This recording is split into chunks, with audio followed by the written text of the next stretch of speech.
இனிமேல் ஓம் பிளான் எனக்கு ஒரு கோட்டாகாது. ஏன் பிளான நீ கேளு. என்ன பிளான்? மாணவர்களின் தனித்திறமைகளை மேம்படுத்த SNS இன்ஸ்டிடியூஷன் மாணவர்களின் சாதனைகளை போற்றும் SNS institutions Kovai. Summer holidays வந்தாச்சு, நம்ம GT ஹாலிடேஸும் வந்தாச்சு. GT holidays, south India's #1 travel brand. மதத்தை கேட்டு இந்த தாக்குதல் நடந்தது அப்படின்றதற்கான மதத்தை கேட்கணுமே அவசியமே இல்லை. இது வந்து எதனால நடக்குது? அப்ப இந்துக்களை தான் குறி வச்சிருக்காங்க. அவங்களுக்கு தேவை இந்தியாவை சீர்குலைக்கணும், ஜம்மு காஷ்மீரை கெடுத்துடணும் அப்படி. அதுதான் அது பிரதானம். இந்த பகுதியில் ராணுவத்தினர் இல்லையா அப்படின்ற ஒரு கேள்வி வந்தது. ராணுவத்தினர் இல்லைங்கிறது தான் உண்மை. ராணுவத்தினர் இல்லைங்கிறது தான் அமைதிக்கான அடையாளம். அதைத்தான் பயன்படுத்தி மிஸ்யூஸ் பண்ணி ஒரு பயங்கரவாதி உள்ள இருக்கிறான். அதை நீங்க ஒரு லேப்ஸா பார்க்க முடியாது. ஆமா, ஒரு இன்டெலிஜென்ஸ் லேப்ஸ் இருக்கு, நோ டவுட். அங்க வந்து என்ஐஏ உட்கார்ந்துருக்குது, ராணுவம் உட்கார்ந்துருக்கு, பேராமிலிட்டரி உட்கார்ந்துருக்கு, பிஎஸ்எஃப் உட்கார்ந்துருக்கு, லோக்கல் போலீஸ் உட்கார்ந்துருக்குது, கம்பைன்டு படை இருக்குது. ஒவ்வொரு இவ்வளவு உளவு ஏஜென்சிஸ் இருந்துமே எப்படி அது நடந்தது? லஷ்கர் தொய்பா வந்து இதுக்கும் எங்களுக்கும் சம்மந்தம் கிடையாது, இது பாகிஸ்தான் மேல வந்து வேணும்னே இல்ல அவங்க சொல்ற ஸ்டேட்மெண்ட் இந்தியாவே இதை செஞ்சிருக்கு அப்படின்றது.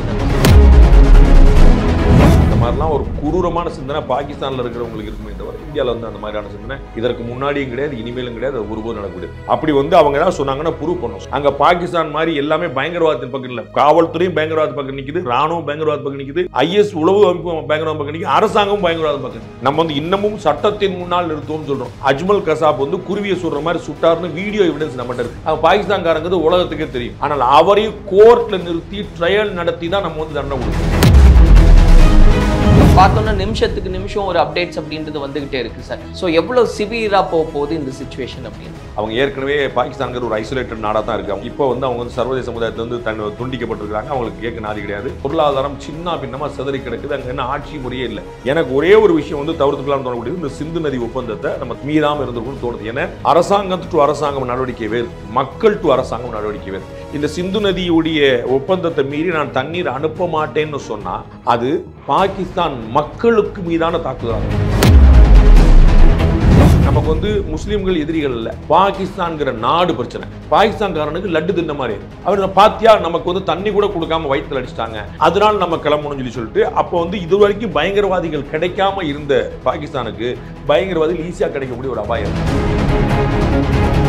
அப்ப நம்ம வந்து பாகிஸ்தான் அரசை துரத்தி அடிக்கும், பாகிஸ்தான் ராணுவத்தை தோற்கடிக்கும். இதற்கு பின்னணியில் பாகிஸ்தான் இருக்குங்கிறதுக்கு நீங்க பெரிய ஒரு புலனாய்வு துறையெல்லாம் தேவையில்லை. அவர்கள் தான் மொத்தமா கிடங்கை வச்சுக்கிட்டு வந்து ஏற்றுமதி பண்ணிட்டு இருக்காங்க. ஊருக்கே தெரியும் பாகிஸ்தான் வந்து சிம்லா ஒப்பந்தத்தை நாங்க கைவிடுறோம் அப்படின்றாங்க. அதனால இந்தியாவுக்கு என்ன பின்னாடி? பாகிஸ்தான் என்ன பண்ணாலும் நமக்கு பாதிப்பு கிடையாது. நம்ம எங்கேயோ இருக்கோங்க, நம்ம அப்பர் ஹேண்ட்ல இருக்கோம். கிட்டத்தட்ட ஒரு போர் சூழல் அப்படின்னு தான் இருக்கு சார். போரை நோக்கி நகரலாம், அது வந்து விதி, நம்ம யாரும் தடுக்க முடியாது. பிரதமர் பேசும்போது வந்து கனவிலும் எதிர்பார்க்காத அளவுக்கு எங்களுடைய பதிலடி இருக்கும். கட்டாயமா பதிலடி கடுமையா இருக்கும், அதுல சந்தேகம் இல்லை. பயங்கரவாதத்துக்கு இந்தியா அடிபணியாதுங்கிறதா மெசேஜ். பணங்காட்டு நரி சலசலப்பு கஞ்சான்னு ஒரு வாசம் சொல்லுவாங்கல்ல, அதை மாதிரி நீங்க மிரட்டினா ஓடி போறாள், அப்படி ஓடி போனா நீங்க திரும்ப மிரட்டையும் தெரியும். அதனால மிரட்டினாளுடைய சங்கம் நெரிக்கிறது தான் ஒரே வழிங்கிறது நம்முடைய இந்தியாவுடைய மூவ்.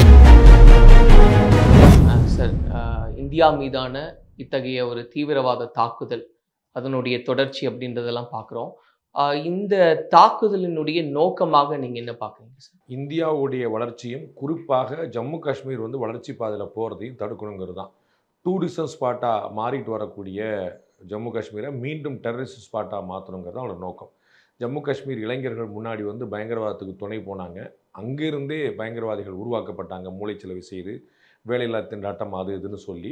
2019க்கு பிறகு ஆர்டிகல் 370 அப்ரிகேட் பண்ணப்பட்ட பிறகு அங்கே வளர்ச்சி பாதையில் வந்து நிறைய விஷயங்கள் நடந்து இளைஞர்களுக்கெல்லாம் வேலைவாய்ப்பு கிடைச்சி சுற்றுலாத்துறை பெருமளவில் வந்து கடந்த ஆண்டு 40,000 பேர், இந்த ஆண்டு இதுவரைக்கும் மட்டுமே 60,000 பேர்னு ஏகப்பட்ட பேர் உள்ளே வந்து சுற்றுலா மூலமாக ஏகப்பட்ட பயணிகள், வருமானங்கள், உள்ளூர் மக்களுக்கான வேலைவாய்ப்புகள் இது மூலமாக வரும்போது ஒரு டூரிஸ்ட் கைடாக மாறுறாங்க, ஒரு படகு ஓட்டியாக மாறுறாங்க, ஒரு குதிரை ஓட்டியாக மாறுறாங்க, ஒரு லாட்ஜ் நடத்துகிறாங்க, ஒரு கெஸ்ட் ஹவுஸ் நடத்துகிறாங்க, ஹோட்டல் நடத்துகிறாங்க, காஷ்மீரி ஃபுட்ஸ் கொடுக்குறாங்க. இப்படி எல்லாருக்குமே சொந்தமான வேலைவாய்ப்புகள் வருது. அவர்கள் கொஞ்சமாக கையில் காசு பார்க்க ஆரம்பிக்கிறாங்க. அப்போ வந்து நமக்கான ஆள் கிடைக்கலன்னு சொல்லிட்டு காஷ்மீர்லேருந்தே பயங்கரவாதிகள் உருவாக்கிட்டு இருந்தவங்க அப்போ முடியாமல் போய் POKலேருந்து உருவாக்கி அங்கேயும் முடியாமல் போய் இப்போ பயங்கரவாதிகளுக்கு பாகிஸ்தான்லேருந்து இறக்குமதியான தான் உண்டு அப்படிங்கிற நிலைமைக்கு போய் நிற்கிது. அப்போ இது வந்து கதைக்கு ஆகாது. மக்கள் வந்து திரும்புகிறாங்க, மக்கள் திருந்துறாங்க, மக்கள் முழுக்க இந்தியா பக்கம் நிற்கிறாங்கன்னு பார்த்துட்டு நம்ம பார்த்துருப்போம். இது வரைக்கும் இந்திய வரலாற்றிலே இன்னும் சொல்ல போனால் காஷ்மீர் வரலாற்று இல்லாத அளவுக்கு எப்போ பயங்கரவாத சம்பவம் நடந்தாலும் ஒரு பாதி பேர் ஆதரிப்பாங்க, பாதி பேர் பயங்கரவாதத்தை ஆதரிப்பாங்க. அந்த மாதிரி நமக்கு இருக்குடா பம்புன்னு சொல்லிட்டு அந்த மாதிரி சார். இந்த முறை 100% மக்கள் ஜம்மு காஷ்மீரில், இந்திய மக்கள் வந்து நான் மற்ற மாநிலம் ஜம்மு காஷ்மீரில் 100% இந்திய மக்கள் வந்து அப்படியே அது இன்னும் சொல்லுவாங்க ஹுரியத் மாநாடு போன்ற அமைப்புகள்லாம் வந்து இது வந்து இந்த பயங்கரவாதத்தை கடுமையாக கண்டிக்கிறாங்க. எப்போ பார்த்தாலும் பாகிஸ்தான் நோட்டும் செல்லணும் அப்படின்லாம் சொல்லிட்டு இருந்த முஃப்தி முகமது சயீத் மகள் மெஹபூபா முஃப்தி அவங்க வந்து சொல்கிறாங்க இந்த மாதிரி வந்து இது வந்து காஷ்மீருக்கே அவமானம் இந்த தாக்குதல். அப்படி ஒட்டுமொத்த காஷ்மீரும் ஒருங்கிணைஞ்சு நிற்குது. அப்போ அந்த தீவிரவாதிகள் நோக்கம் இப்படி ஒருங்கிணைஞ்சிட்டாங்களேங்கிறது தான். அதுதான் அவங்களுடைய கவலை. எல்லாரும் ஒன்றா நிற்கிறாங்க அப்படிங்கும்போது இப்படியே போச்சுன்னா நம்மளை நல்லா மறந்துடுவாங்க. பாகிஸ்தான்காரங்க உள்ள யாராக வந்தால் நாமளே காட்டி கொடுத்துருவாங்க அப்படிங்கிற ஒரு கவலையில் தான் அந்த பயங்கரவாதத்தை மீண்டும் வேரூன்ற செய்ய வேண்டும்.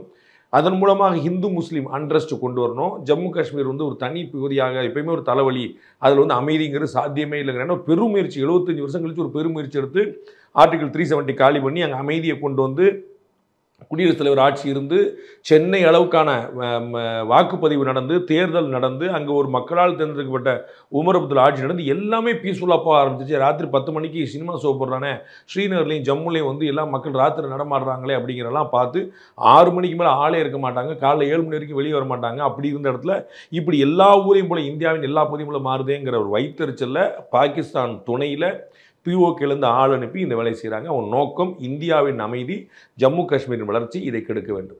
மதத்தை கேட்டு இந்த தாக்குதல் நடந்தது அப்படின்றதுக்கான மதத்தை கேட்கணுமே அவசியமே இல்லை. இதுக்கு முன்னாடி அமர்நாத் யாத்திரைலாம் தாக்குதல் நடத்தியிருக்காங்க. அமர்நாத் யாத்திரை யார் போவா?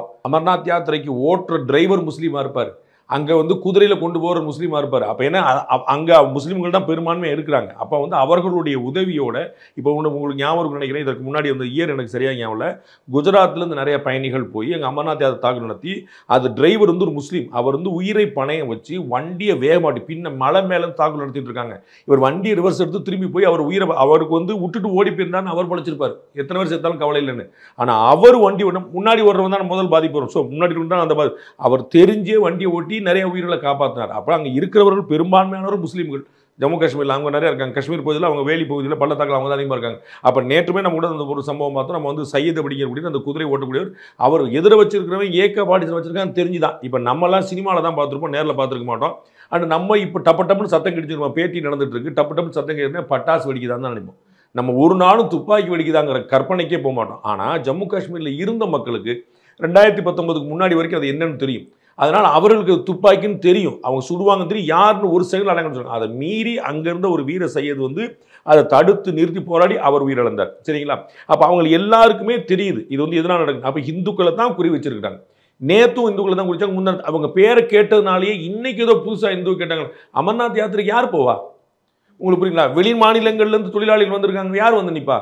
அப்போ அங்கே ஹிந்து முஸ்லீம் பிரச்சனையே கிடையாது. அங்கே அவங்களுக்கு ரொம்ப நோக்கம் இதன் மூலமாக இந்தியாவின் வளர்ச்சி பாதையை தடுக்கணும், ஜம்மு காஷ்மீருடைய முன்னேற்றத்தை தடுக்கணும். அது எப்படியா இருக்கணும்? அது ஹிந்து முஸ்லீமாக இருந்தாலும் சரி, காஷ்மீர் பிரச்சனையாக இருந்தாலும் சரி, இந்தியா பாகிஸ்தான் பிரச்சனை எப்படி வந்தாலும் சரி எனக்கு லாபம். அதை நீங்கள் எப்படி எடுத்துக்கங்க. நீங்கள் அதன் மூலமாக இந்தியா பாகிஸ்தான் பிரச்சனையை இந்தியாவுக்குள்ளே இந்து முஸ்லீம் பிரச்சனை பார்த்தா கூட அவனுக்கு லாபம் தான். அவனை பொறுத்தளவுக்கு அண்ட்ரஸ்ட் கொண்டு வரும்.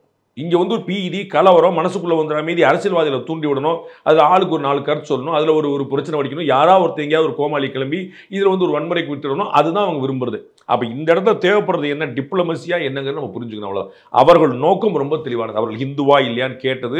அவர் இப்போ அப்போ நம்ம வந்து அந்த சையது வந்து சண்டைக்கு போட்டார், அவர் முஸ்லீம் பேசாமல் விட்டுருக்கலாம்ல, அவரே சுட்டுக்கொள்ள தானே செஞ்சாங்க. அவர் வந்து முஸ்லீம் தெரியும். சரிங்களா?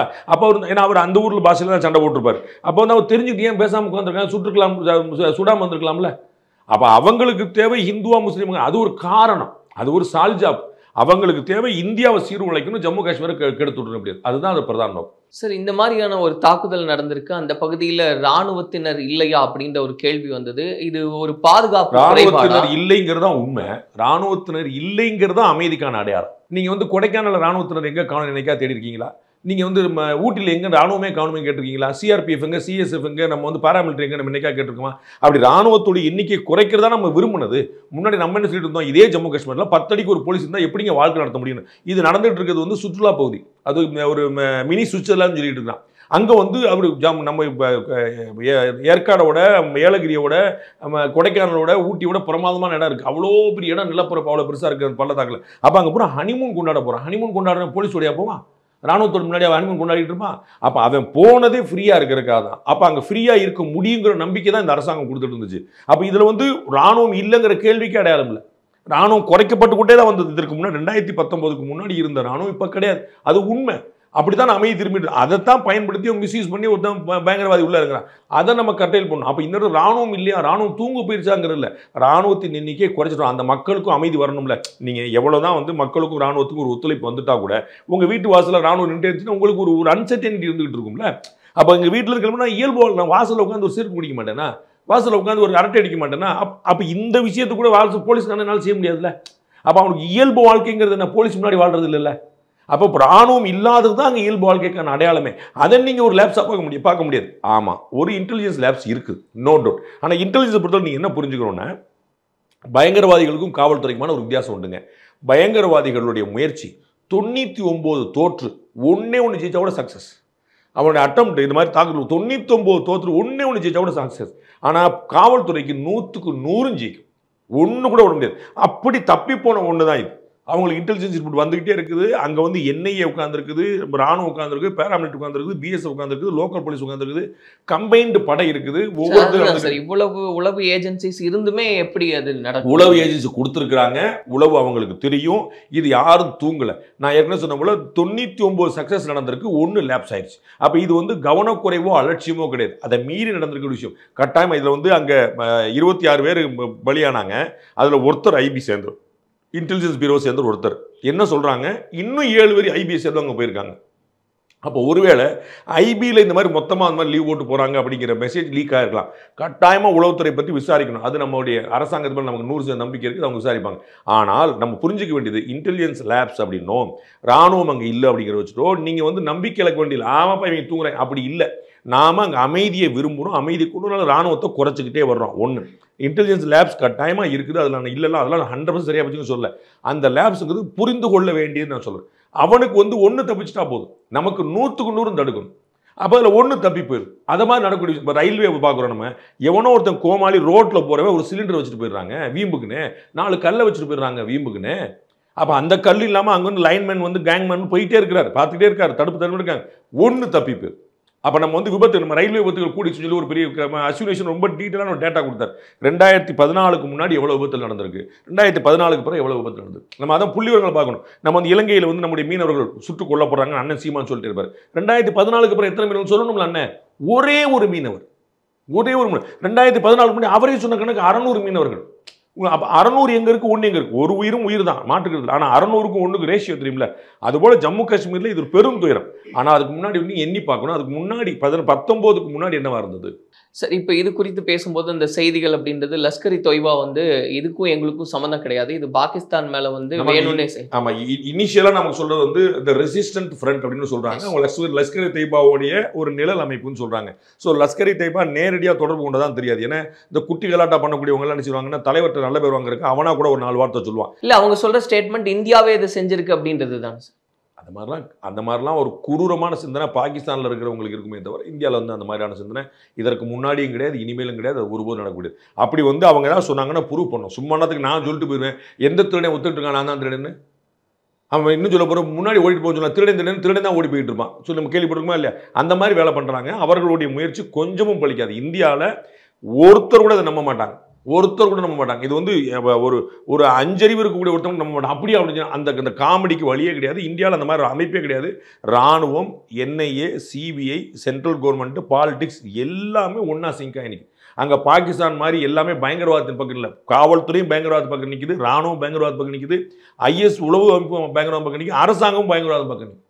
அப்படிங்க கிடையாது. அவர் வந்து அங்கோட பிரதமர் வந்து ஒரு 3ஆம் தர மேடை பேச்சாளர் மாதிரி பேசிட்டு இருக்காரு அந்த நாட்டில். நம்ம ஊரில் அப்படி கிடையாது. நம்ம வந்து இன்னமும் சட்டத்தின் முன்னால் நிறுத்துவோம்னு சொல்கிறோம். அஜ்மல் கசாப் வந்து குருவியை சுடுற மாதிரி சுட்டார்னு வீடியோ எவிடன்ஸ் நம்மகிட்ட இருக்குது. அவன் பாகிஸ்தான்காரங்கிறது உலகத்துக்கே தெரியும். ஆனால் அவரையும் கோர்ட்டில் நிறுத்தி ட்ரையல் நடத்தி தான் நம்ம வந்து தண்டனை கொடுத்தோம். அவரை நம்ம வந்து பதிலுக்கு நம்ம சுட்டுட்டு ஓடலை. உங்களுக்கு புரியுங்களா? அஜ்மல் கசாப்புக்கே அதான் பண்ணிருக்கணும். பாகிஸ்தான்காரன் தெரிஞ்சவர், கண்ணு முன்னாடி 1000 பேர் சுட்டவர், அவர் குருவியை சுடுற மாதிரி சொன்னால் வீடியோ எவிடன்ஸ் இருக்கு. யார் எந்த நீதிமன்ற விசாரணையும் தேவையில்லை, நேராக தூக்கில் போட்டுக்கலாம். அப்படி இல்லை, அவருக்கு ஒரு வக்கீல் வச்சு பண்ணோம். இந்தியாவில் வக்கீல் அவருக்கு ஆஜராக மாட்டேனாங்க, இல்லைன்னு சொல்லி நம்ம சட்ட ஆணையம் மூலமாக சொல்லி நீங்கள் வந்து வக்கீலை கொடுங்கன்னு சொல்லி பண்ணோம். அதை மாதிரி நம்ம இன்னமும் சட்டத்தின் முன் நிறுத்துவோம், நீதியின் முன் நிறுத்துவோம்னு சொல்லிட்டு இருக்கோம். அவங்கள மாதிரியான ஒரு தர்பார் இங்கே கிடையாது. இது யாரும் எந்த முட்டாலும் நம்ப மாட்டான் இந்தியாவில். ஆக்ஷன் அண்ட் ரியாக்ஷன்ஸ் அப்படின்னு நம்ம பார்க்கும்போது சார், முப்படைகளும் தயார் நிலையில் இருக்கணும் அப்படின்ற அந்த ஏற்பாடுகள் அப்படின்றதெல்லாம் பார்க்குறோம். பாகிஸ்தானோட ரியாக்ஷனும் இருக்குது. அந்த வான்வெளி பரப்பில் இந்திய விமானங்கள் பறக்க தடை அப்படின்றது அவங்களுமே இனிஷியேட் பண்ணுறாங்க. அவங்களுடைய ஃபோர்ஸஸையும் அவங்க அலாட் பண்ணுறாங்க அப்படின்னு இப்போ பார்த்தோம்னா நிமிஷத்துக்கு நிமிஷம் ஒரு அப்டேட்ஸ் அப்படின்றது வந்துகிட்டே இருக்கு சார். ஸோ எவ்வளோ சிவியராக போக போகுது இந்த சிச்சுவேஷன் அப்படின்றது? போருக்கு முந்தைய எல்லா சூழல் இருக்கும், போர் இருக்காது நான் நினைக்கிறேன். அது வந்து நம்ம வந்து போர் இல்லாமல் என்னென்னலாம் செய்ய முடியுமோ அதெல்லாம் செய்வோம். அவங்களுக்கு எவ்வளோலாம் பாதிப்பு ஏற்படுத்த முடியுமோ அவங்களுக்குலாம் எப்படி புரிய வைக்கணுமோ பண்ணுவோம். சர்வதேச சமுதாயத்தை நம்ம வந்து அவங்களை எக்ஸ்போஸ் நிறையா பண்ணியிருக்கோம். அவங்க ஏற்கனவே பாகிஸ்தான்கிற ஒரு ஐசோலேட்டட் நாடாக தான் இருக்குது. அவங்க யாருடைய நாதியும் இல்லாமல், சைனாவை தவிர அவங்களுக்கு கேட்க நாதி இல்லாமல் தான் இருக்குது. முன்னாடி வந்து நிறைய நாடுகள் சப்போர்ட் பண்ணுறாங்க, இன்க்ளூடிங் அமெரிக்கா. இப்போ வந்து அவங்க வந்து சர்வதேச சமுதாயத்தில் வந்து துண்டிக்கப்பட்டிருக்காங்க. அவங்களுக்கு கேட்க நாதி கிடையாது. நம்ம பார்க்குறோம், இது உலகத்திலே அதிகமான பிச்சைக்காரர்கள் அங்கே இருக்கிறாங்கன்னு சொல்கிறாங்க. சவுதி அரேபியாவிலேருந்து பிச்சைக்காரர்களை வந்து நாடு திரும்பி அவங்க நாட்டுக்கு அனுப்பிடுறாங்க. இங்கேருந்து அங்கே போயிட்டு அங்கே பிச்சை எடுத்துருக்காங்க. இங்கே வந்து அவர் வந்து கணக்கெடுப்பு சொல்கிறார், அவங்களுடைய அமைச்சர் கணக்கு நாங்கள் இத்தனை கோடி பேர் இருக்கிறாங்கன்னு சொல்லி சொல்கிறார். அப்படி கோதுமைக்கு வழி இல்லை, பெட்ரோல் டீசல் வந்து அவங்களுடைய பொருளாதாரம் சின்ன பின்னமாக சிதறி கிடக்குது. அங்கே என்ன ஆட்சி முறையே இல்லை. அவர்களுக்கு வந்து ஜம்மு காஷ்மீர் ஒன்று தான் இஷ்யூ. அதை தான் பூச்சாண்டி காட்டி அங்கே பாருன்னு சொல்லி எப்படி மொழி பிரச்சனையும் இன உணர்வையும் தூண்டி மற்ற அரசியல் பிரச்சனை திசை திருப்புறாங்களோ அதை போல் ஜம்மு காஷ்மீர் சொல்லிட்டு இருக்காங்க. அவ்வளோதான். அப்போ அவர்களுக்கு வந்து ஒரு தக்க பாடம் நம்மளால் கொடுக்க முடியும். அவங்கள வந்து இன்டர்நேஷனல் கமிட்டிலேருந்து அவரை தனிமைப்படுத்திட்டோம். இன்னமும் கடுமையான விஷயங்கள் மேற்கொள்ளப்படும். அது வந்து அவர்கள் வந்து பாடம் கற்பார்னு நினைக்கிறேன். எனக்கு பாகிஸ்தான் என்ன செய்யுதுங்கிற எனக்கு மேட்டரே கிடையாது. அது வந்து ஒன்றும் நடக்க போகிறது கிடையாது. அவர்கள் வான்வழி பரப்பு நம்ம சுற்றி தான் போனோம். பிரதமரே நமக்கு சவுதியிலேருந்து ரிட்டர்ன் வரும்போது பாகிஸ்தானுடைய வான்பரப்பை தாண்டி தவிர்த்து தான் வந்தார். அது மாதிரி நம்ம பேர் கூட ஒரு 100 கிலோமீட்டர் வந்து கூட போக வேண்டியிருக்கோம். அவ்வளோதான். அதில் என்ன இப்போ வந்து 100 ரூபா எக்ஸ்ட்ரா டிக்கெட் எடுக்கிறாங்க. அதில் எந்த சிக்கலுமே கிடையாது. அவங்க உள்ள மக்களுக்கு என்னங்கிறது என்னுடைய கேள்வி. அப்போ இரு நாட்டு மக்களுக்கு என்ன அப்படிங்கிற ஒரு முக்கியமான கேள்வி. இங்கே வந்து இந்திய அரசு வந்து ரொம்ப சரியான நடவடிக்கைகள் எடுத்திருக்கு. அது வாகா பார்டரை முன்னதாக இருக்கட்டும், பாகிஸ்தானில் கிளம்ப சொன்னதாக இருக்கட்டும், அவள் பாதுகாப்பு இதுக்கு எம்பசிக்கு கிடையாதுன்னு சொன்னா இருக்கட்டும், எம்பசியில் உள்ள எண்ணிக்கையை குறைச்சதாக இருக்கட்டும், இது எல்லாமே சரி. எனக்கு ஒரே ஒரு விஷயம் வந்து தவிர்த்துக்கலாம்னு தோணக்கூடியது, இந்த சிந்து நதி ஒப்பந்தத்தை நம்ம தடுத்துக்காம நம்ம வந்து அதை மீறாமல் இருந்திருக்கணும்னு தோணுது. ஏன்னா அரசாங்கத்து டு அரசாங்கம் நடவடிக்கை வேறு, மக்கள் டு அரசாங்கம் நடவடிக்கை வேறு. இந்த சிந்து நதியுடைய ஒப்பந்தத்தை மீறி நான் தண்ணீர் அனுப்ப மாட்டேன்னு சொன்னால் அது பாகிஸ்தான் மக்களுக்கு மீதான தாக்குதலாக இருக்கும். நமக்கு இப்போ கவனிக்க வேண்டியது பாகிஸ்தான் அரசாங்கமே தவிர, பாகிஸ்தான் பயங்கரவாதிகளே தவிர, பாகிஸ்தான் இராணுவமே தவிர அங்கே இருக்கக்கூடிய அப்பாவி மக்கள் இல்லை. நமக்கு வந்து முஸ்லீம்கள் எதிரிகள் இல்லை. நமக்கு வந்து தலிபான்கள் ஆளக்கூடிய ஆப்கானிஸ்தான் நமக்கு நட்பு நாடாக இருக்குது. தலிபான்கள் ஆண்டுட்டு இருக்காங்க. ஒரு காலத்தில் சர்வதேச பயங்கரவாத அமைப்பு அறிவிக்கப்பட்ட அமைப்பு, இன்றைக்கி நம்ம நட்பு நாடாக இருக்கிறாங்க. சதாம் ஹுசேன் அங்கே வந்து ஈராக்கில் இருந்தபோது கூட அந்த நாட்டு கூட நமக்கு நட்பு இருந்துச்சு. நமக்கு அண்ணன் வாழப்பாடி ராமமூர்த்தி அவர்கள் வந்து பெட்ரோலியத்துறை அமைச்சராக போய் அவர் பார்த்து வந்தார். ஸோ நமக்கு முஸ்லீம்கள் இல்லை பிரச்சனை, பர்டிகுலர் நாடு பிரச்சனை. அதனால பிரச்சனை நான் உங்களுக்கு புரியுங்களா? ஆப்கானிஸ்தான் வந்து தடை செய்யப்பட்ட நாடாக இருந்தால் கூட நமக்கு நட்பு நாடாக இருக்குது. உங்களுக்கு புரிஞ்சுங்க. சவுதி அரபு நாடுகள் பூரா நமக்கு நட்பு நாடாக இருக்குது. ஈராக் நமக்கு நட்பு நாடாக இருக்குது. ஈரான், எல்லா நாடும் நமக்கு நட்பு. பாலஸ்டீன்லேயே நமக்கு நட்பு இருக்குது. காசாவில் நமக்கு நட்பு வச்சிருக்கிறோம். நம்ம வந்து இஸ்ரேலை நம்ம தடுத்து நிறுத்தி ரம்ஜான் காலத்தில் போர் நடத்தான்னு சொல்லக்கூடிய வல்லமை நமக்கு இருக்குது. ஸோ நமக்கு வந்து இஸ்லாமியர்களுக்கு பிரச்சனை கிடையாது. பாகிஸ்தான்கிற நாடு பிரச்சனை, பாகிஸ்தான்கிற அரசாங்கம் பிரச்சனை. அப்போ அந்த பிரச்சனையை மக்கள்கிட்ட கொண்டு வரக்கூடாது. இந்த சிந்து நதி தடுக்கப்பட்டால் பாதிக்கப்பட போது அந்த நாட்டு பொருளாதாரம் மட்டுமல்ல, இன்டைரக்டாக பொருளாதாரம், ஆனால் டைரெக்டாக மக்கள். அப்போ டைரெக்டாக மக்கள் பாதிக்கப்பட்டாங்கன்னா என்ன ஆகும்னா, பாகிஸ்தான்காரனுக்கு லட்டு தின்ன மாதிரி இருக்கும். அவர் பாத்தியா நமக்கு வந்து தண்ணி கூட கொடுக்காம வயிற்றில் அடிச்சிட்டாங்க, அதனால நம்ம கிளம்பணும்னு சொல்லிட்டு அப்போ வந்து இது வரைக்கும் பயங்கரவாதிகள் கிடைக்காம இருந்த பாகிஸ்தானுக்கு பயங்கரவாதிகள் ஈஸியாக கிடைக்கக்கூடிய ஒரு அபாயம் ஏற்படும். அப்போ அந்த பாகிஸ்தான் வந்து என்ன செஞ்சிடும், நம்மளை தூண்டி விட்டு இந்த மாதிரி வளர்ச்சியை வந்து கெடுத்து வச்சிடும். அப்போ பாகிஸ்தான் வளர்ச்சியை கெடுக்கிறது மூலமாக அவங்களுக்கு என்ன ஆகும், நம்ம தான் கெடுத்தோம்னு சொல்லிட்டு இருப்பாங்க. அவங்களுக்கு வந்து இந்த பக்கம் இந்தியாவுக்கு எதிராக திசை திருப்பி விடுறதுக்கு ஒரு நல் வாய்ப்பாக போயிடும்.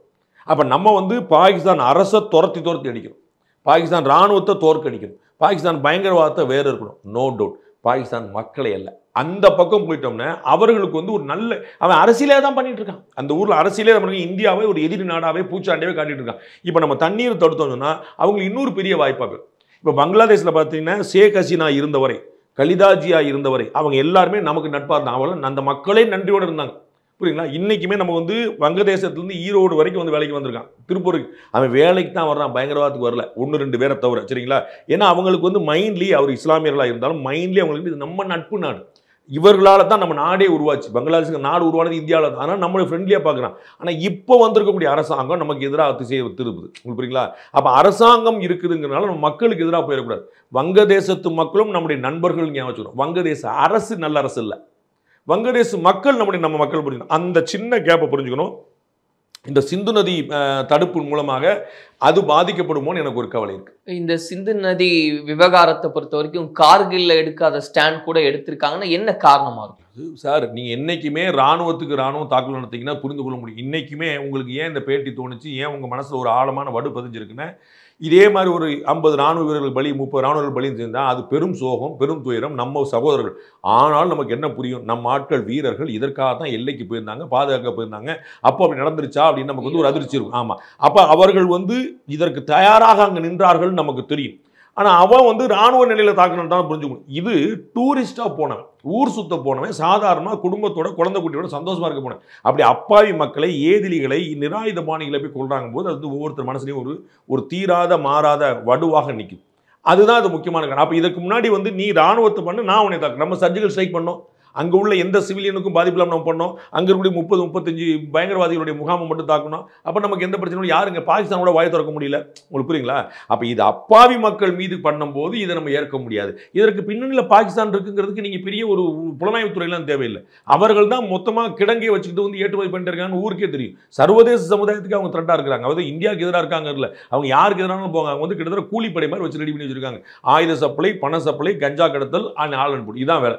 அங்கே நீ வந்து ஜிகாதின்னு போய் ஏமாற்றி அந்த சின்ன பிள்ளைகளை, படிக்காத பிள்ளைகளை அவங்களுக்கு விவரம் தெரியாமல் கொண்டு ஏமாற்றி பண்ணி விட்டுருக்காங்க. அப்போ இதுக்கு வந்து ஒரு பெரிய ஒரு வாய்ப்பாக மாறி நிற்கிறதே தவிர வேறு எந்த காரணமும் கிடையாது. அப்போ இது வந்து ஒரு காமன் மேனை நீ எப்படி தொடுவேன், சிவிலியனை நீ எப்படி தொடுவேன்? இன்னைக்கு வந்து உமர் அப்துல்லா ஜம்மு காஷ்மீர் முதலமைச்சர் சொல்லியிருக்காரு, என்னுடைய சகோதரர்கள்லாம் வெளியூருக்கு கிளம்புறாங்களே, வெளி மாநிலத்துக்கு கிளம்புறாங்களே, இங்கேருந்து கிளம்புறாங்களே, எனக்கு எவ்வளோ வருத்தமாக இருக்கு தெரியுமான்றார். அது அவருக்கு தெரியும். ஏன்னா ஒரே நாளில் 6,000-2,000 பேர் சரசரன்னு கிளம்புறாங்க. டூரிஸ்ட்டாக வந்தவங்க, 10 நாள் 20 நாள் தங்கினவங்க, அங்கே சாப்பாடு போக தங்க வைக்க ரோடுன்னு அவ்வளோ டாக்ஸி, அவ்வளவு காசு உள்ள புலங்கு, காசு அங்கே கிடைக்குது, அவங்களுக்கு எல்லாம் வாழ்வாதாரம் கிடைக்குது பெருசாக. அவங்க எல்லாம் கிளம்பி இப்போ திரும்பி மீண்டெடுத்து சரியாக இருக்குன்னு எவ்வளோ மாதம் ஆகும்னு தெரியாது. சரிங்களா? நீங்கள் இப்போ நாளைக்கு Jammu Kashmir சரியாயிருச்சு, anybody can come, நாளைக்கு அமித்ஷா சொல்லலாம், இங்கேன்னு யார் போவா, நம்ம வீட்டில் போவாங்களா? தேவையில்லையா உனக்கு, கிறுக்கா பிடிச்சிருக்குமாங்க. நீ வந்து இமயமலைக்கு போகிறேன்னு இந்த ஹிமாச்சல பிரதேஷ் போய்க்கோ, ஜார்க்கண்ட் போய்க்கோ, உத்தராகண்ட் போய்க்கோ, நீ எதுக்கு ஜம்மு காஷ்மீர் போகிற அப்படின்னு நம்ம ஊரில் ஊருக்கு ஏற்காடு இல்லையா, ஊட்டி இல்லையா, கொடைக்கானல் இல்லையாம்பாங்க. புரியுங்களா? அப்போ இது வந்து ஒரு சுற்றுலா திட்டத்தில் ஒரு பேரிடியாக வந்து நிற்குது. அப்போ அந்த அதிர்ச்சிக்கு தான் இந்த அதிர்ச்சி வைத்தியம். அந்த அவங்க ஷாக் கொடுக்குறாங்க, அது கவுண்டர் ஷாக் கொடுக்குறாங்க. பப்ளிக் அட்டாக் தான் காரணம்னு. அப்போ மும்பை அட்டாக்கும் அப்படி தானே சார்? ஆமாம், அன்னைக்கு இருக்க கவர்மெண்ட் செய்யலை, அதான் சொல்லணும். மும்பை கவர்மெண்ட்ல வந்து இன்னும் பயங்கரமான ஃபெயிலியர் இருக்குது. ஒரு நாளைக்கு 3 சட்டம் மாற்றிட்டு இருந்தார் அன்னைக்கு சிவராஜ். அது வந்து அவ்வளோ பெரிய விமர்சனமாக வைக்கப்பட்டது. டிவியில் பூரா லைவ் போயிட்டு இருந்துச்சு. லைவை பார்த்து சொல்லிட்டு இருந்தாங்க. ஏன்னா இவங்க வந்து டிவி லைவ் உட்காந்துட்டு, சார் 3ஆவது ஃப்ளோரில் தீவிரவாதி இருக்காரு, 4ஆவது ஃப்ளோரில் ராணுவம் இருக்குன்னு சொல்லிட்டு இருந்தாங்க. அங்கே பாகிஸ்தான் டிவி வரப்பா 4ஆவது ஃப்ளோரில் ராணுவம் இருக்குதான், நீ மேலே போடுது. இப்படி தான் இருந்துச்சு. அந்த கவர்மெண்ட் அன்னைக்கு அப்படி தான் கவர் பண்ணுச்சு. இந்த கவர்மெண்ட் அப்படி கிடையாது. நம்ம பார்த்துருக்கோம். இந்த 370 வந்து அமல்படுத்தினதுலேருந்து 2019 இன்னைக்கு வரைக்கும் பயங்கரவாத சம்பவங்கள் எவ்வளோ குறைஞ்சிருக்கு, கல்லறி சம்பவங்கள் எவ்வளோ குறைஞ்சிருக்கு, பயங்கரவாதிகள் எவ்வளோ துரிதமாக கொல்லப்பட்டிருக்காங்க. இதுக்கு கூட வரலாறு டேட்டா சாட்சி சொல்லும், யாரெல்லாம் எடுத்து பார்த்துக்கலாம், பப்ளிக் டொமைனில் இருக்கு. இப்போ சிந்து நதிக்கு அப்படியே ஆப்போசிட்டாக பாகிஸ்தான் வந்து சிம்லா ஒப்பந்தத்தை நாங்கள் கைவிடுறோம் அப்படின்றாங்க. அதனால இந்தியாவுக்கு என்ன பின்னடைவு? பாகிஸ்தான் என்ன பண்ணாலும் நமக்கு பாதிப்பு கிடையாதுங்க. நம்ம எங்கேயோ இருக்கோங்க, நம்ம அப்பர் ஹேண்டில் இருக்கிறோம், நம்ம லோயர் ஹேண்டில் இருக்கிற பாகிஸ்தான். அவர்கள் பொருளாதாரத்தில், சர்வதேச சமுதாயத்தில், நாட்டின் வளர்ச்சியில், நாட்டுடைய ரிசோர்ஸஸில் எல்லாத்துலேயுமே இந்தியா இஸ் ஃபார் அஹெட். எங்கேயோ இருக்குது. நம்ம உலக பொருளாதாரத்தில் 3,000 நோக்கி நகர்ந்துட்டு இருக்கோம். அக்கம் பக்கத்தில் உள்ள 300,000 கூட அவங்க இருக்க மாட்டாங்கன்னு எங்கேயோ இருக்காங்க. அதனால் அவர்கள் மேற்கொள்ளக்கூடிய எந்த முயற்சி நமக்கு, இன்னும் சொல்ல போனால் சர்வதேச சமுதாயத்தில் நாம் சொல்கிறத கேட்கறதுக்கு 150 நாடுகள் இருக்குது. அவங்க சொல்றதை கேட்கறதுக்கு யாருமே இல்லை. மொத்தமாக 10-15 நாடுகள் தேராது. சைனா அவங்களுக்கு சப்போர்ட் பண்ண தானே சார்? ஒன்றும் பிரச்சனை, அவங்க மறைமுகமாக தான் பண்ணுவாங்க. அதை நம்ம ரொம்ப நாளாக பார்த்துருக்கோம். இன்னைக்கு திடீர்னு பண்ண போகிறது இல்லை. டே 1 அப்படி தான் இருக்குது. We can handle it. அதில் ஒரு ப்ராப்ளம். இன்னைக்கு இருக்கிற சிம்டம்ஸ் அப்படின்றதெல்லாம் பார்க்கும்போது கிட்டத்தட்ட ஒரு போர் சூழல் அப்படின்னு தான் இருக்கு சார். ஆனால் அது போரை நோக்கி நகராது அப்படின்றதுக்கு என்ன காரணம்? உடனடியாக நான் சொல்றேன், அதாவது போரை நோக்கி நகரலாம், அது வந்து விதி, நம்ம யாரும் தடுக்க முடியாது. ஆனால் உடனடியாக நம்ம வந்து போருக்கான காலம் இல்லைங்கிற நம்ம தெரிஞ்சு வச்சுருக்கோம். அப்போ நம்ம வந்து அவங்களை பாகிஸ்தான் அடிக்கணும், எப்படி அடிக்கிறதுங்கிறத நம்ம வேறு நம்ம பார்க்குறோம். இப்போ சிந்து நதி பண்ணதாகட்டும், வாகா எல்லையை மூணதாக இருக்கட்டும், பாகிஸ்தான் மக்களை திருப்பி அனுப்புறதா இருக்கட்டும், இந்திய மக்கள் அங்கே திரும்பி வரன்னு சொல்லட்டா இருக்கட்டும், எம்எஃப்ங்கிறது நிப்பாட்டா இருக்கட்டும், இது மாதிரி எல்லா முயற்சி பண்ணிட்டு இருக்கோம். தேவைப்பட்டால் நம்ம இன்னும் தேவைப்படுற மற்ற விஷயங்கள் நம்ம பண்ணுவோம். சர்ஜிக்கல் ஸ்ட்ரைக்கா, நேரடி அட்டாக்கா, அதெல்லாம் பார்ப்பாங்க. பட் நான் நினைக்கிறது அதில் நிறைய பொருளாதாரங்கள் இருக்குது. இன்னமும் அதில் உயிர் சேதங்கள் ஏற்படலாம். அது வந்து பக்க விளைவுகள் வேறு வேறு இருக்கலாம். அதனால அது வந்து கடைசி ஆயுதமாகத்தான் ஆயுதம் ஏந்துவதே இருக்கும். இந்த சிந்து நதி விவகாரத்தில் எடுத்திருக்கக்கூடிய முடிவு அப்படின்றது எந்த அளவுக்கு அந்த பொருளாதாரத்தை நெருக்கடிக்கு உள்ளாக்கும் அப்படின்னு அவங்களுக்கு பெரும் பாதிப்பு ஏற்படுத்தும். பெரும் பாதிப்பு. அவங்களுடைய பொருளாதாரம் வந்து ஏன்னா அவங்களுக்கு விவசாயம் தான் பெருசு. அந்த விவசாயம் வந்து பஞ்சாப் உள்ளிட்ட மாகாணங்கள் தான் அங்கே வந்து பெருசாக நடக்குது. அவங்க தான் வந்து நம்ம ஊர் பஞ்சாப் மாதிரி தான் அங்கே உள்ள பஞ்சாபும். அதில் வந்து அது ஒரு விளைச்சல் தான் அவங்களுக்கு வந்து ரொம்ப முக்கியமான விஷயம், விவசாயம் தான். அதில் வந்து ஒரு பேரிடி விடும்போது கட்டாயம் கஷ்டம் தான். அது வந்து அவங்க பாகிஸ்தானோட பொருளாதாரம் வந்து ஏற்கனவே அதில் பாதாளத்தில் இருக்குது. இது ஜீரோவை நோக்கி தள்ளும். என்னுடைய கவலை எல்லாம் அங்கே இருக்கக்கூடிய அப்பாவி மக்களை பற்றி. இன்னைக்கும் பிரதமர் பேசும்போது வந்து கனவிலும் எதிர்பார்க்காத அளவுக்கு எங்களுடைய பதிலடி இருக்கும் அப்படின்னு. அப்ப எதை நோக்கி இந்திய அரசாங்கம் 100% நம்பிக்கை இருக்கு. எதை நோக்கி நம்மளால யூகிக்க முடியாது, யூகம் பண்ண முடிஞ்சாலும் அதை சொல்றதுக்கு இல்லை. கட்டாயமா பதிலடி கடுமையா இருக்கும், அதில் சந்தேகம் இல்லை. அது வந்து சீண்டி பார்க்குற விஷயம். இது நரேந்திர மோடி சம்பந்தப்பட்ட விஷயம் இல்லை, இந்தியா சம்பந்தப்பட்ட விஷயம், இந்தியர்கள் சம்பந்தப்பட்ட விஷயம். பயங்கரவாதத்துக்கு இந்தியா அடிபணியாதுங்கிறது தான் மெசேஜ். நீங்கள் வந்து மிரட்டினா பயந்து ஒரு ஆள், பணங்காட்டு நிறைய சலசலப்பு கஞ்சான்னு ஒரு வாசம் சொல்லுவாங்கள்ல, அதை மாதிரி நீங்கள் மிரட்டினா ஓடி போகிற ஆள். அப்படி ஓடி போனால் நீங்கள் திரும்ப மிரட்டையும் தெரியும். அதனால மிரட்டினாலோடைய சங்கம் நெரிக்கிறது தான் ஒரே வழிங்கிறது நம்முடைய இந்தியாவுடைய மூவ். நம்ம வந்து முன்னாடி இருந்த இந்தியா இல்லைங்கிறத 2014 பிறகு தெளிவாக புரிய வச்சுருக்காங்க. பாகிஸ்தானுக்கு ஒரு கடுமையான பாடம் கற்பிக்கப்பட்டு வருது, இன்னமும் கடுமையான பாடம் கற்பிக்கப்படும். இந்த நோக்கில் நம்ம செயல்படும் போது சார், பிரதமர் அவர்கள் குறிப்பிட்டது போல ஒரு தக்க பதிலடி இருக்கும், மறக்கவே முடியாதுன்ற அளவுக்கு அந்த ஸ்டேட்மெண்ட் அது எல்லாமே இருக்கு அப்படின்றது பார்க்குறோம். இதனால எதிர்வரும் காலத்துல இந்தியாவுக்கு ஏதாவது விதத்துல பின்னடைவு அப்படின்றதுக்கான உலக நாடுகள் பூரா நமக்கு துணை இருக்கும். யாரும் நமக்கு எதிர நிற்க மாட்டாங்க. எதிர நிற்கக்கூடிய ஒரே வாய்ப்பு சைனாக்கு மட்டும்தான். அவங்க ஏற்கனவே எதிராக இருக்காங்க. அதனால இன்னொருத்தர் நமக்கு எதிராக வந்துருவாருன்னு நம்ம யோசிக்கிறதுக்கு ஒன்றும் கிடையாது. பங்களாதேஷ் அங்கே கவர்மெண்ட் மாற வரைக்கும் ரொம்ப சீக்கிரமே ஒரு எலெக்ஷன் நடந்துச்சு, அங்கே கவர்மெண்ட் மாறி அதில் நமக்கு நிறைய ரோல் இருக்குது. அது நம்ம வந்து அமெரிக்கா அதில் குறி வச்சிருக்கு, நம்மளும் அதில் ஒரு பார்வை வச்சிருக்கோம். அதனால் வந்து அது அங்கே சரியாயிடும். அது வந்து அண்டர் கண்ட்ரோல் கொண்டு வர முடியும்னு நினைக்கிறேன். இப்போ தான் வந்து ஷேக் ஹசீனா பேச ஆரம்பிச்சிருக்காங்க. முன்னாடி ரொம்ப பெரிய மௌனம் காத்தாங்க, அவங்க கொஞ்சம் பேச ஆரம்பிச்சிருக்காங்க. அதனால் வந்து வேறு எங்கேயுமே பிரச்சனை இருக்காது. உலக நாடுகளில் பாகிஸ்தானுடைய பயங்கரவாதத்துக்கு சப்போர்ட் பண்ணக்கூடிய நாடு எந்த நாடுமே இருக்காது. நேரடியாக மறைமுகமாக சப்போர்ட் பண்ணக்கூடிய நாடு இது சைனா மாதிரி, வடகொரியா மாதிரி 1-2 இருக்கலாம். அவர்கள் ஏற்கனவே நம்ம எதிர்கொண்டு தான். வடகொரியா இன்னும் நமக்கு எதிராக எதுவும் வரல. சைனா நமக்கு எதிராக நிறையா பண்ணிட்டு இருக்கு, தனியாகவே பண்ணிட்டு இருக்கு.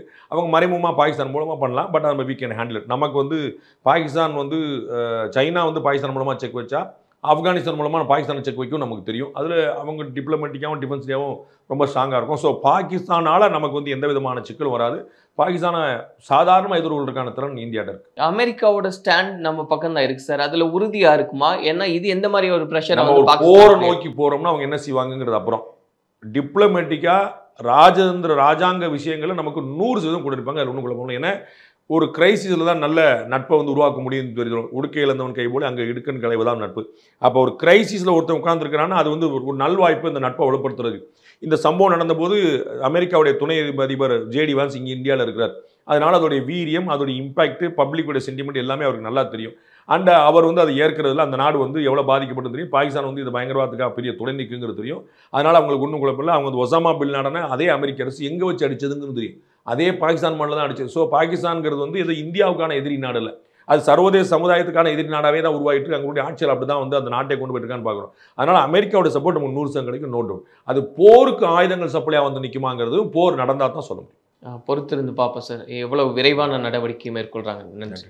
அப்ப இனிமே நம்ம எல்லாரும் ஒரே கேங்ஸ்டர் தானே ஒரிஜினல் வார்த்தை, அதான் ஏற்கனவே இருக்குல்ல. மாணவர்களின் தனித்திறமைகளை மேம்படுத்த SNS இன்ஸ்டிடியூஷன் மாணவர்களின் சாதனைகளை போற்றும் SNS institutions Kovai. Summer holidays வந்தாச்சு, நம்ம GT ஹாலிடேஸும் வந்தாச்சு. GT holidays, south India's number 1 travel brand.